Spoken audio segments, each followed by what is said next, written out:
ಶ್ರೀ ಕ್ಷೇತ್ರ ಧರ್ಮಸ್ಥಳ ಮಂಜುನಾಥೇಶ್ವರನ ಸನ್ನಿಧಿಯಲ್ಲಿ ಪ್ರಾರ್ಥನೆಯನ್ನು ಸಲ್ಲಿಸಿ ನಮ್ಮೆಲ್ಲ ಶಾಸಕರು, ಸಂಸದರು, ಪಕ್ಷದ ಅಧ್ಯಕ್ಷರು ಎಲ್ಲ ಹಿರಿಯ ಕಾರ್ಯಕರ್ತರ ಜೊತೆ ದರ್ಶನ ಪಡೆದುಕೊಂಡು ಇವತ್ತು ನಿಮ್ಮೊಟ್ಟಿಗೆ ನಾನು ಇದ್ದೇನೆ. ನಾನು ಭಗವಂತನಲ್ಲಿ ಪ್ರಾರ್ಥನೆಯನ್ನ ಸಲ್ಲಿಸಿದ್ದೇನೆ. ಮಂಜುನಾಥೇಶ್ವರನ ಸನ್ನಿಧಿಯಲ್ಲಿ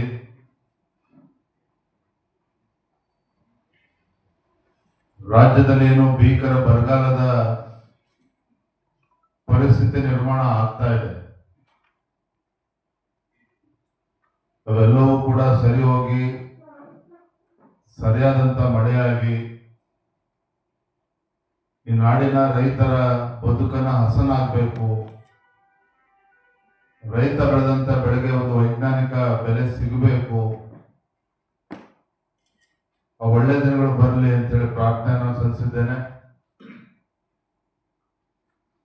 ಅದರ ಜೊತೆಗೆ ಮುಂದೆ ಕರ್ನಾಟಕ ರಾಜ್ಯದಲ್ಲಿ ಮತ್ತೊಮ್ಮೆ ಯಾವಾಗ ವಿಧಾನಸಭಾ ಚುನಾವಣೆ ಆದರೂ ಸಹ ಕರ್ನಾಟಕ ರಾಜ್ಯದಲ್ಲಿ ಮತ್ತೊಮ್ಮೆ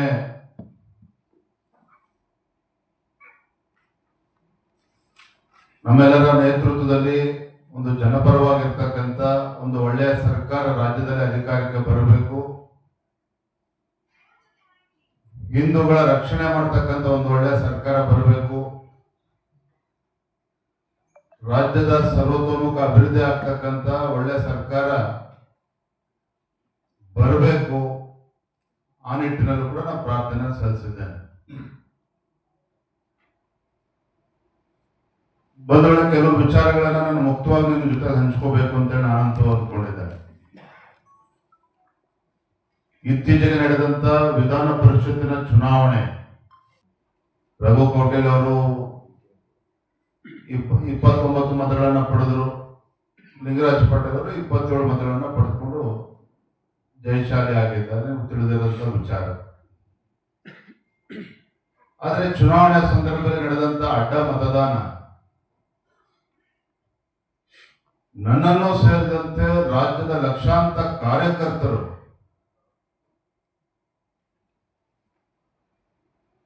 ಬಹಳ ನೋವನ್ನ ವ್ಯಕ್ತಪಡಿಸಿದ್ದಾರೆ, ಬಹಳ ನೋವನ್ನ ಅನುಭವಿಸಿದ್ದಾರೆ. ಬಿಜೆಪಿಯ ನಮ್ಮ ಶಾಸಕರುಗಳಾದಂತ ಅಡ್ಡ ಮತದಾನ ಬೇರೆ ಬೇರೆ ಚರ್ಚೆಗಳನ್ನು ಕೂಡ ರಾಜ್ಯಾದ್ಯಂತ ಹುಟ್ಟಾಕಿರ್ತಕ್ಕಂಥದ್ದು ಕೂಡ ನಾನು ಗಮನಿಸ್ತಾ ಇದ್ದೇನೆ. ಹಾಗಾಗಿ ಅವತ್ತು ನಾನು ಚುನಾವಣೆ ಫಲಿತಾಂಶದ ಮಾರನೇ ದಿನ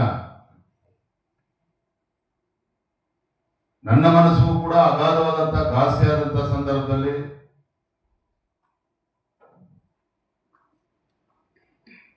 ಶಾಸಕಾಂಗ ಪಕ್ಷದ ಸಭೆ ಧರ್ಮಸ್ಥಳದಲ್ಲಿ ಆಗ್ಬೇಕು, ಶಾಸಕರು ಸನ್ನಿಧಿಯಲ್ಲಿ ಸತ್ಯಾಸತ್ಯತೆ ತಿಳಿದುಕೊಳ್ಬೇಕು ಅಂತೇಳಿ ನಾನು ಹೇಳಿದ್ದು ನಿಜ. ನಾನು ಕೂಡ ಒಬ್ಬ ಭಾವನಾತ್ಮಕ ವ್ಯಕ್ತಿ. ನನ್ನ ಮನಸ್ಸಿಗೆ ಏನು ತೋಚಿತೋ ಅದನ್ನು ಹೇಳಿದ್ದೇನೆ.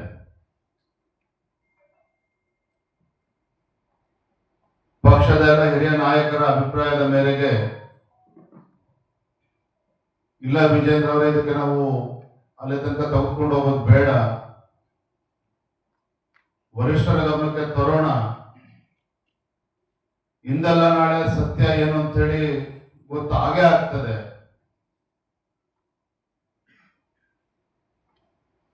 ಅಲ್ಲಿಂದ ಮುಂದುವರ್ಸೋದು ಬೇಡ ಅಂತೇಳಿ ನನಗೆ ಕಿವಿ ಮಾತನ್ನ ಹೇಳಿದಂತ ಸಂದರ್ಭದಲ್ಲಿ ಅವರೆಲ್ಲರ ಮಾತಿಗೆ ಗೌರವನ ಕೊಟ್ಟು, ಆದ್ರೂ ಕೂಡ ನಾನು ಈ ಕ್ಷೇತ್ರದ ಒಬ್ಬ ಪರಮ ಭಕ್ತನಾಗಿ ನಾನು ಬಂದು ದೇವರ ದರ್ಶನ ಪಡೆದುಕೊಳ್ಬೇಕು, ಮಂಜುನಾಥೇಶ್ವರ ಪ್ರಾರ್ಥನೆ ಸಲ್ಲಿಸಬೇಕು ಅಂತ ನಾನು ಬಂದಿದ್ದೇನೆ. ಸಾಕಷ್ಟು ಅಪಪ್ರಚಾರಗಳು ಅವತ್ತು ಕೂಡ ಆಯಿತು, ಇವತ್ತು ಕೂಡ ಆಗ್ತಾ ಇದೆ. ಒಂದು ಜವಾಬ್ದಾರಿ ಸ್ಥಾನದಲ್ಲಿ ನಿಂತು ನಾನು ಮಾತನಾಡ್ತಾ ಇದ್ದೇನೆ.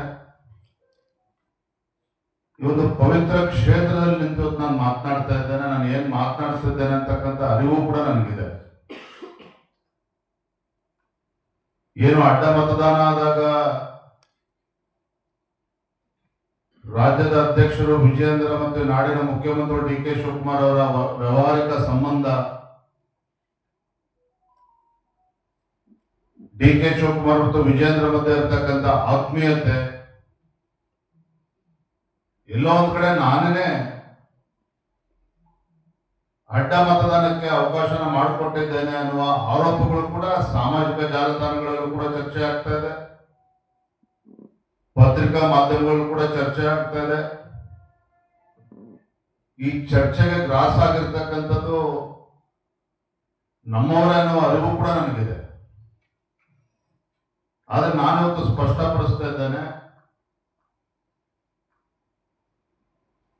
ನಮ್ಮ ಪ್ರಧಾನಮಂತ್ರಿಗಳು ನರೇಂದ್ರ ಮೋದಿಜಿಯವರು, ಅಂದಿನ ರಾಷ್ಟ್ರೀಯ ಅಧ್ಯಕ್ಷರು ಅಮಿತ್ ಶಾಜಿಯವರು ಮತ್ತೆ ಎಲ್ಲ ಹಿರಿಯರ ಒಂದು ಆಶೀರ್ವಾದದಿಂದ ಇಷ್ಟೆಲ್ಲ ಹಿರಿಯರ ನಡುವೆ ಇಂಥ ಜವಾಬ್ದಾರಿ ಕೊಟ್ಟಂತ ಸಂದರ್ಭದಲ್ಲಿ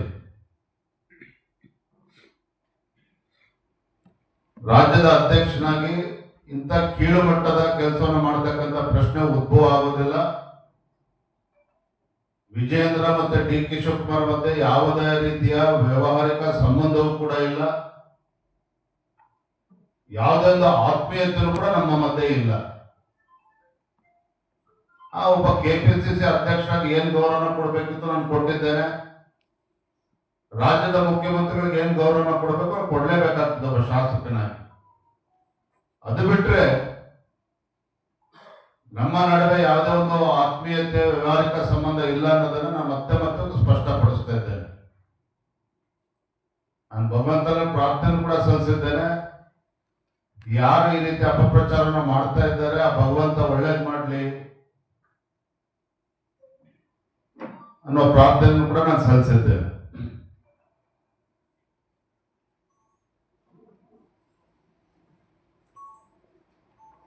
ರಾಜ್ಯದಲ್ಲಿ ಅನೇಕ ಜ್ವಲಂತ ಸಮಸ್ಯೆಗಳು ನಮ್ಮ ಮುಂದೆ ಇದ್ದಾಗ ಈ ಎಲ್ಲಾ ಸಮಸ್ಯೆಗಳನ್ನ ತೆಗೆದುಕೊಂಡು ಹೋರಾಟಗಳನ್ನು ನಡೆಸಿ ಈ ಭ್ರಷ್ಟ ಕಾಂಗ್ರೆಸ್ ಸರ್ಕಾರದ ಮುಖವಾಡವನ್ನ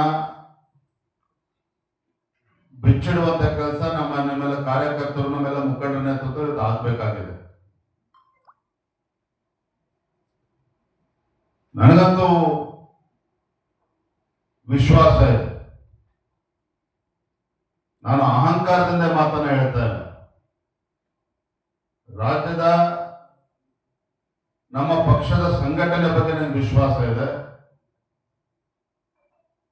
ರಾಜ್ಯದಲ್ಲಿರುವಂತಹ ನಮ್ಮ ಲಕ್ಷಾಂತರ ಕಾರ್ಯಕರ್ತರ ಶಕ್ತಿಯ ಬಗ್ಗೆ ನನಗೆ ವಿಶ್ವಾಸ ಇದೆ. ಏನಿಂತ ಒಂದು ಜನ ವಿರೋಧಿ, ಬಡವರ ವಿರೋಧಿ, ರೈತರ ವಿರೋಧಿ, ಯುವಕರ ವಿರೋಧಿ ಕಾಂಗ್ರೆಸ್ ಸರ್ಕಾರ ಏನಿದೆ, ಮುಂದೆ ಬರ್ತಕ್ಕಂಥ ದಿನಗಳಲ್ಲಿ ಇಂಥ ದುಷ್ಟ ಕಾಂಗ್ರೆಸ್ ಸರ್ಕಾರವನ್ನ ಬುಡ ಸಮೇತ ಕಿತ್ತಾಕುವಂತ ಕೆಲಸ ನಮ್ಮೆಲ್ಲರ ಕಾರ್ಯಕರ್ತರ ಶ್ರಮದಿಂದ ನಾವು ಮಾಡ್ತೇವೆ ಅನ್ನೋ ಸಂಪೂರ್ಣವಾಗಿರ್ತಕ್ಕಂಥ ವಿಶ್ವಾಸ ನನಗಿದೆ.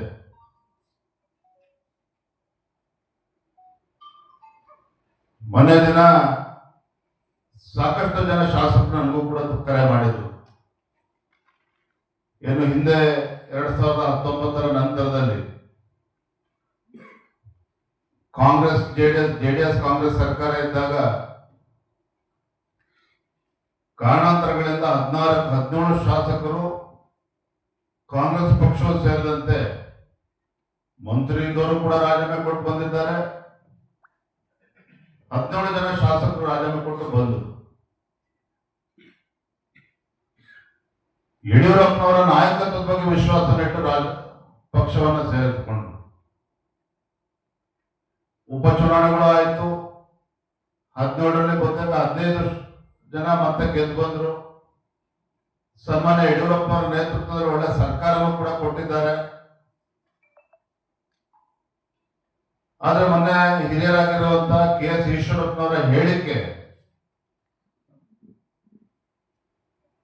ಅನೇಕ ನಮ್ಮ ಶಾಸಕರು ಬೇಸರದಿಂದ ದೂರವಾಣಿ ಕರೆ ಮಾಡಿದರು. ಬಹುಶಃ ಈಶ್ವರಪ್ಪರು ಮರ್ತಿರ್ಬೋದು, ಏನು ಹಿಂದಿನ ಸರ್ಕಾರ, ಸಿದ್ದರಾಮಯ್ಯ ನೇತೃತ್ವದ ಸರ್ಕಾರ 5 ವರ್ಷಗಳ ಕಾಲ ಆಡಳಿತ ನಡೆಸಿತು. ರಾಜ್ಯದಲ್ಲಿ 18ಕ್ಕೂ ಹೆಚ್ಚು ಹಿಂದೂ ಕಾರ್ಯಕರ್ತರ ಬರ್ಬರ ಹತ್ಯೆ ಆಯಿತು.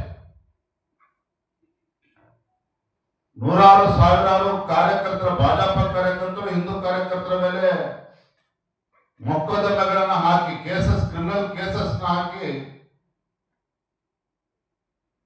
ಅವರನ್ನ ಕುಗ್ಗಿಸುವಂತ ಕೆಲಸವೂ ಕೂಡ, ಷಡ್ಯಂತ್ರವೂ ಕೂಡ ಅಂದಿನ ಕಾಂಗ್ರೆಸ್ ಸರ್ಕಾರದಲ್ಲಿ ನಡೆಯಿತು.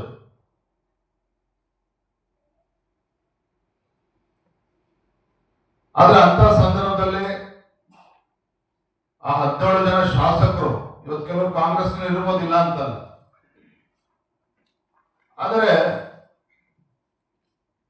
ಅವತ್ತು ನಮ್ಮ ಜೊತೆ ಕೈ ಜೋಡಿಸ್ತಕ್ಕಂಥ ಪರಿಣಾಮವಾಗಿ ಒಳ್ಳೆ ಆಡಳಿತನೂ ಕೂಡ ನಮ್ಮ ಭಾಜಪ ಸರ್ಕಾರ ಕೊಡೋದಕ್ಕೆ ಸಾಧ್ಯ ಆಯಿತು.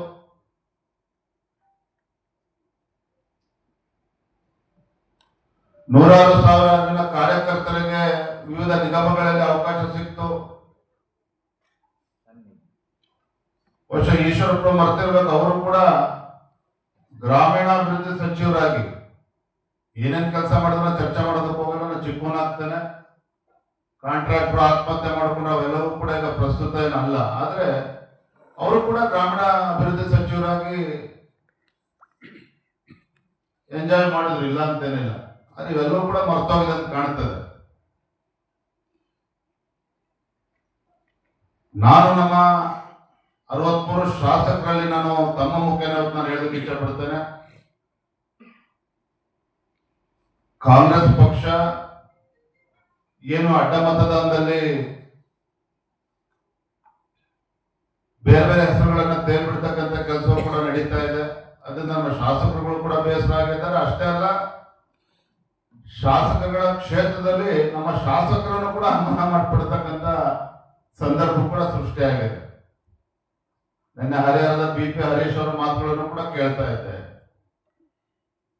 ನಮ್ಮ ಬಗ್ಗೆನೇ ನಮ್ಗೆ ಅನುಮಾನ ಪಡ್ತಕ್ಕಂಥ ಪರಿಸ್ಥಿತಿ ನಿರ್ಮಾಣ ಆಗಿರ್ತಕ್ಕಂಥದ್ದು ಸತ್ಯ. ಯಾರು ಇವತ್ತು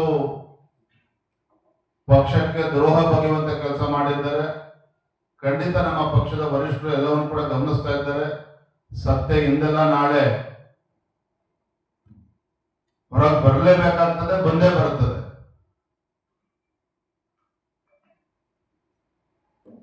ಆದರೆ ವಿಜಯದವರು ಕೂಡ ಅವ್ರ ಜೊತೆ ಸೇರಿಕೊಂಡು ಕಾಂಗ್ರೆಸ್ ಪಕ್ಷದ ಜೊತೆ ಮಿಲಾವಟ್ ಮಾಡಿಕೊಂಡು ಅಡ್ಡ ಮತದಾನಕ್ಕೆ ಅವಕಾಶ ಮಾಡಿಕೊಟ್ಟಿದ್ದೆ. ಆದರೆ ಈ ಶಾಸಕಗಳು ಏನು ಪಕ್ಷಕ್ಕೆ ದ್ರೋಹ ಬಗೆಯುವಂತ ಕೆಲಸ ಮಾಡಿದ್ದಾರೋ, ನಾನು ಕೂಡ ಅದೇ ಮಾಡಿದಂತ ಆಗ್ತದೆ. ಅದೇ ಯಾವುದಕ್ಕೂ ಕೂಡ ಇವೆಲ್ಲವೂ ಕೂಡ ಸತ್ಯಕ್ಕೆ ದೂರವಾಗಿರ್ತಕ್ಕಂಥದ್ದು.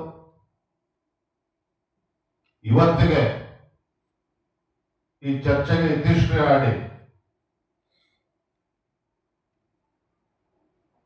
ಮುಂದಿನ ದಿನಗಳಲ್ಲಿ ರಾಜ್ಯಾದ್ಯಂತ ಪ್ರವಾಸ ಮಾಡಿ ಸಂಘಟನೆಯನ್ನು ಬಲವನ್ನು ಪಡಿಸಿ, ರಾಜ್ಯದ ಮುಖ್ಯಮಂತ್ರಿ ಎಷ್ಟು ಬಲಿಷ್ಠರಿದ್ರೂ ಪರವಾಗಿಲ್ಲ,